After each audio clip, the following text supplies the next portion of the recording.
दोस्तों, जय माता दी।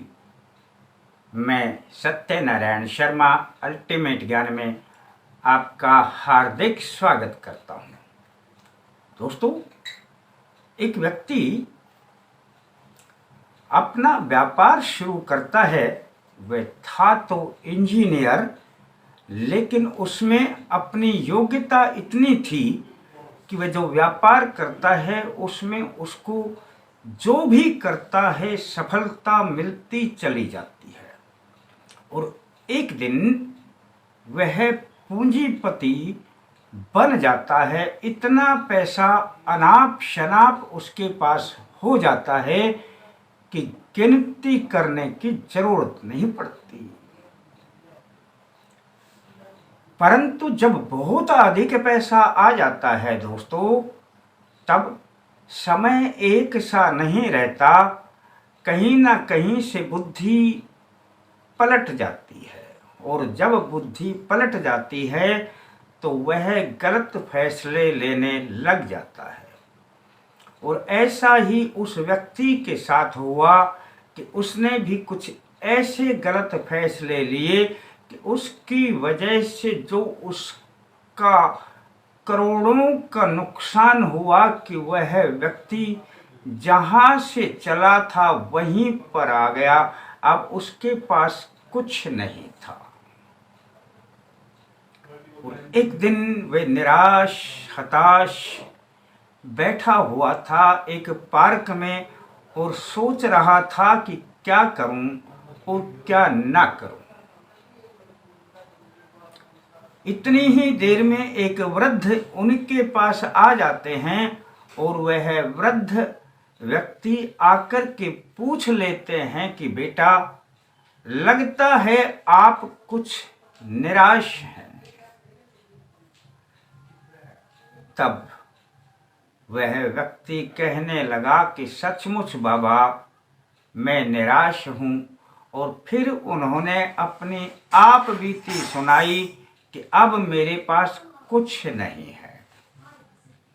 तब वह वृद्ध कहने लगे कि लगता है कि आप ईमानदार हैं, कर्म प्रिय हैं, इसलिए मुझे आप पर दया आ रही है, और मैं चाहता हूं कि आपको 10 लाख रुपए दे दूं। आप अपना काम शुरू कर लें। व्यक्ति ने उस वृद्ध को ऊपर से नीचे तक देखा और सोचने लगा कि ये कौन है जो जान न पहचान और मुझे 10 लाख रुपए देने की बात कर रहा है। तब वृद्ध कहने लगे कि बेटा, ये ना सोचना कि मैं आपको ये पैसे क्यों दे रहा हूं, या मैं आपको कोई दान नहीं दे रहा हूं, कोई खैरात नहीं दे रहा हूं। ये मैं जो पैसे दे रहा हूं, इससे आप अपना काम करें, और ठीक 1 साल के बाद मेरे को लौटा दें। आज का तारीख याद कर लें। आज की तारीख 1 साल के बाद हम यहीं पर मिलेंगे, तब मेरे को यह पैसे लौटा देना। व्यक्ति की कुछ कुछ बात समझ में आई कि हो सकता है कि वृद्ध सही कह रहा हो, और सचमुच ये मेरी मदद करना चाहता हो। तो व्यक्ति ने कहा कि ठीक है, मुझे मंजूर है, आप मुझे 10 लाख रुपए दे दीजिए। तब वृद्ध ने अपना चेक बुक निकाला, पेन निकाला, और 10 लाख रुपए का चेक अपने हस्ताक्षर करके उस व्यक्ति को थमा दिया कि ये ले 10 लाख रुपए, और आप अपना काम शुरू कर दें। व्यक्ति 10 लाख रुपए का चेक लेकर के अपने घर आ जाता है। रात भर उसे नींद नहीं आती कि अब मैं क्या करूं। अगर मैं ये 10 लाख रुपए फिर से इनके निकाल करके और काम में लगा देता हूं, और ये 10 लाख रुपए फिर डूब गए, तो जब मेरे पहले वाले पैसे ही डूब गए सारे, तो ये क्यों नहीं डूब सकते। उसका दिमाग उथल पुथल करने लगा दोस्तों, और वह डिसीजन ले नहीं पा रहा था कि अब मैं करूं तो क्या करूं। तभी अचानक उसे एक आइडिया आता है कि जब पिछली बार मैंने अपना व्यापार बिजनेस शुरू किया था, तब भी तो मेरे पास पैसे नहीं थे, तब भी तो मैं इसी हालत में था। आज क्यों ना मैं अपने बलबूते पर फिर से यह काम शुरू करूं। मेरा तो कुछ नहीं जाएगा, पर ये इनके 10 लाख तो बचे रहेंगे, ये तो खर्च नहीं होंगे, ये तो मैं समय पर उन्हें फिर भी लौटा सकता हूं। दोस्तों, व्यक्ति ने अपना दृढ़ इरादा किया, पक्का निश्चय कर लिया कि अब मैं जो करूंगा अपने बलबूते पर करूंगा। उनका घर कुछ बड़ा था, घर में ही आंगन जो बड़ा था उसमें एक पीपल का वृक्ष था। व्यक्ति रोज सुबह सुबह उस वृक्ष के नीचे बैठता और अपने मन में संकल्प लेता कि आज से मैं जो करूंगा अपने बलबूते पर करूंगा, और मैं ये 10 लाख रुपए भी बचा करके दिखाऊंगा और अपना काम भी शुरू करूंगा, और मैं ऊंचाइयों पर पहुंचूंगा ही पहुंचूंगा, मुझे कोई नहीं रोकेगा।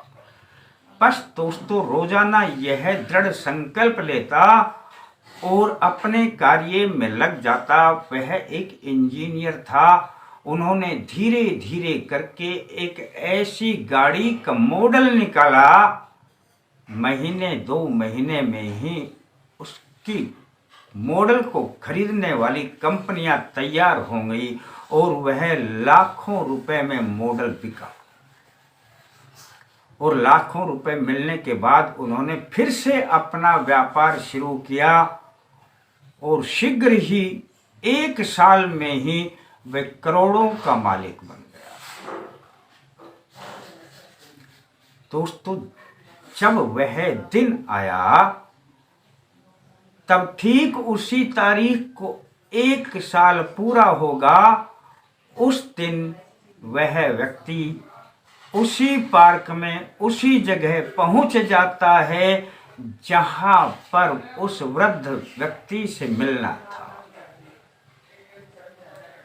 जब वह वहां पर पहुंच गया और वह व्यक्ति उस वृद्ध का इंतजार करने लगा कि मैं उसको उसका चेक भी लौटा दूं और अपनी तरफ से भी कुछ उनको रुपए दे दूं कि ये इनकी वजह से जो मैं फिर से ऊंचाइयों पर पहुंचा। परंतु काफी इंतजार के बाद भी वह वृद्ध व्यक्ति नहीं आया। तो उसने आसपास में पता किया तो उस पास में ही एक चाय की दुकान थी और वह कहने लगा कि इस प्रकार से एक वृद्ध व्यक्ति मेरे को 1 साल पहले मिला था और उसने मेरे को 10 लाख रुपए का चेक दिया था और आज ही मिलने का वादा है हमारा उसका। मैं व्यक्ति का एड्रेस नहीं जानता। उन्होंने उसका कुछ हुलिया बताया कि इस प्रकार वह वृद्ध व्यक्ति दिखाई देता था, क्या आप उसे जानते हैं? तब वह चाय वाला कहने लगा कि आप किसके चक्कर में आ गए? वह व्यक्ति तो सनकी है और मुझे तो वह पागल ही लगता है। ना जाने कितने लोगों को लाखों का चेक बांटता रहता है, चेक में पैसा नहीं मिलता, बैंक में कुछ नहीं है उसके पास में। यह सुनकर के वह व्यक्ति हतप्रभ रह गया, परंतु उसने ठान लिया कि मैं उस व्यक्ति से मिलूंगा जरूर। उस वृद्ध व्यक्ति से मिलना मेरा बहुत जरूरी है। तब उस चाय वाले ने उस वृद्ध व्यक्ति का पता बताया कि आप इस जगह पर चले जाएं, आपको वह वृद्ध व्यक्ति मिल जाएगा।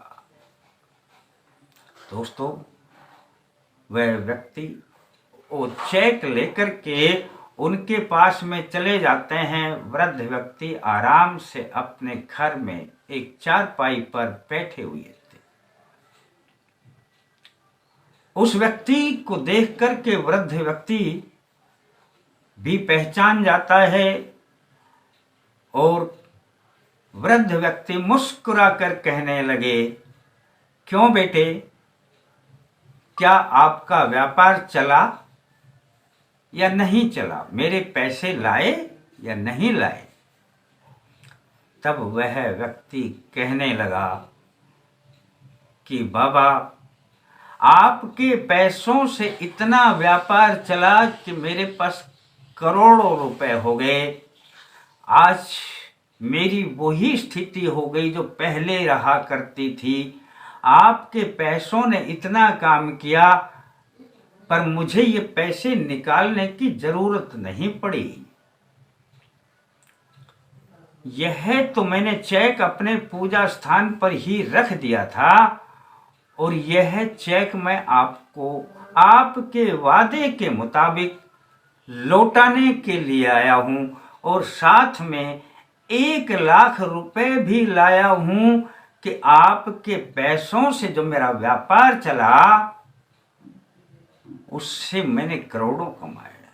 अब ये आप अपना चेक भी रख लीजिए और 1,00,000 रुपए इसके इनाम के साथ रख लीजिए कि जिससे कि मेरे को प्रोत्साहन मिला और मैंने अपना कार्य प्रारंभ किया। दोस्तों, वह वृद्ध व्यक्ति उस 1,00,000 रुपए को देख करके जिसकी मति भ्रम हो गई थी, वह व्यक्ति जो वृद्ध था वह भी कभी पूंजीपति हुआ करता था और उसके साथ भी कुछ ऐसा घटा कि वह संभल नहीं पाया और अर्ध विक्षिप्त हो गया। लेकिन जब उसे 1,00,000 रुपए उस व्यक्ति ने दिए तो वह जो वृद्ध व्यक्ति था उसकी आंखों में चमक आ गई और उसने बेटे को अपने गले से लगाया और कहने लगा कि आज आपने मेरे आंखें खोल दी हैं और मेरा मन भी आज से कार्य करने को प्रेरित हो गया है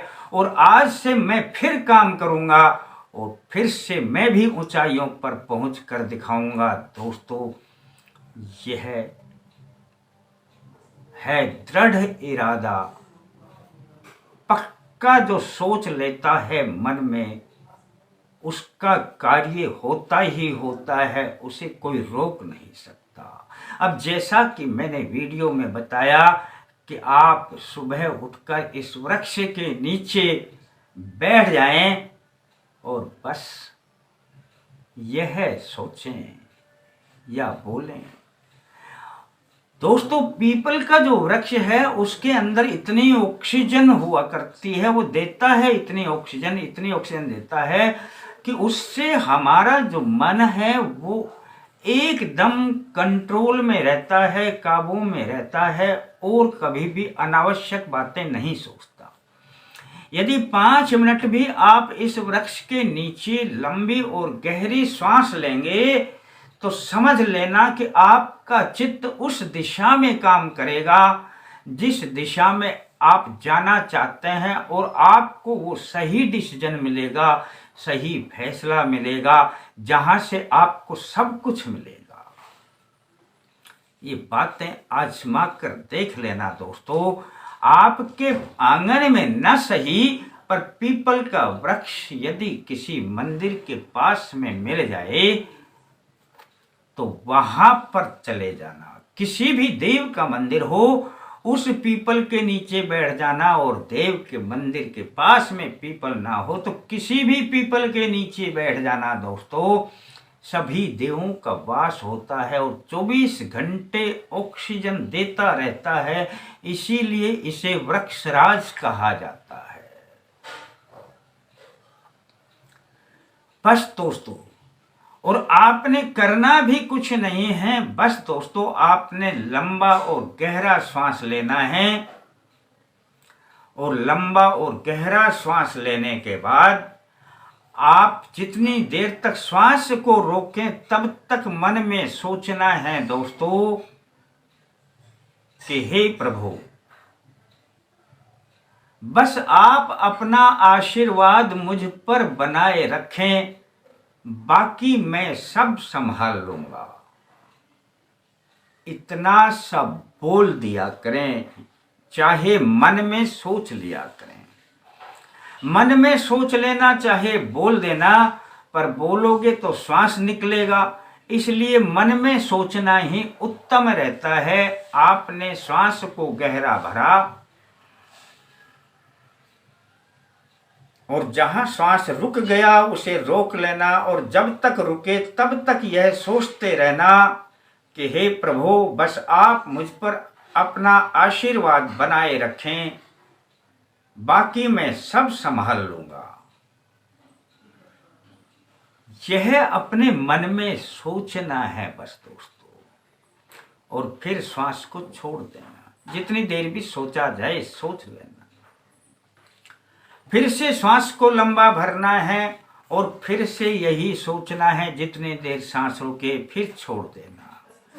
फिर से श्वास को लंबा भरना है और फिर से यही सोचना है और फिर इस श्वास को छोड़ देना, यानी 3 बार इस प्रक्रिया को दोहरा देना दोस्तों आज से ही आप अब जो सोचेंगे, जो करेंगे, जो काम रुका हुआ है, उसके लिए आपका जो मन है, वो बुद्धि है, वो उसी दिशा में, डायरेक्शन में जो काम करना प्रारंभ कर देगी और आने लगेगी परमपिता परमेश्वर की अपार कृपा, आशीर्वाद, और शीघ्र कार्य बनने लगेंगे। आप कुछ नहीं तो केवल 21 दिन का प्रयोग करके देख लें। सुबह सुबह इस प्रयोग को करना है, नहा धो के बैठना है, वृक्ष के नीचे बैठकर पूरब की ओर मुख कर लेना। इतना सा काम है दोस्तों। आप 21 दिन भी इस प्रयोग को कर देंगे तो 21 दिन में ही सकारात्मक रिजल्ट आने लगेंगे। सफलता आपके कदम चूमेगी और कभी आपका काम रुकेगा नहीं दोस्तों। और यदि आप चाहें तो 21 दिन से अधिक इस प्रयोग को बढ़ा सकते हैं। अच्छा लगता है किसी को भी बताएं और थोड़ा अच्छा लगता है लाइक करने के बारे में सोच लें। फिर मिलते हैं दोस्तों नए अंक के साथ। तब तक के लिए जय माता दी।